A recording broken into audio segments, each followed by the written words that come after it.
Namaste friend. Today we are going to see what are the effect of COVID-19 on contract, sales order and purchase order. Nowadays you might receive a mail from your client or from your supplier for asking to temporarily hold the contract under the clause of force majeure. So now we will see what is force majeure, when it is applicable, and what are its merits and demerits one by one. First of all, we will see what it is.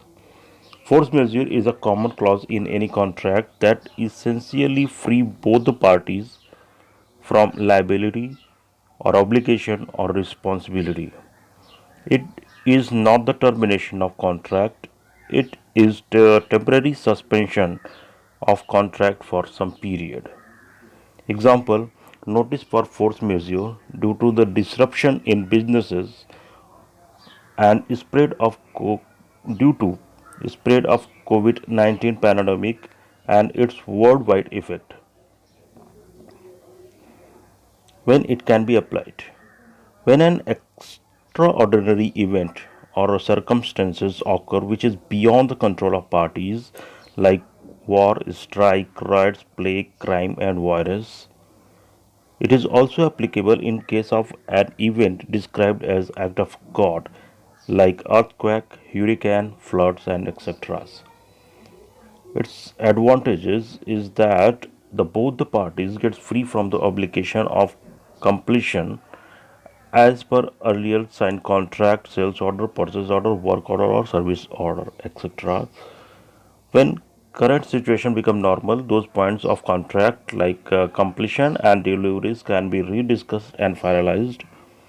If there is LD applicable in that contract, that can be waived off.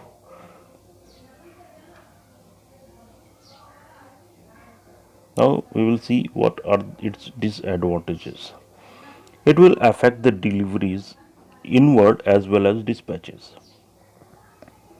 Need to handle large inventory due to which and not able to raise invoice, hence rolling of money is stopped and affect financial condition of the company and delay the project, hence engagement of the resources on the contract, whether it is machine, whether it is a manpower, whether it is a workplace or workstations for the contract for the longer time, hence affect the budget versus actual cost of project as well as affect the profit of company to some or the large extent. So this is force majeure. Thank you all.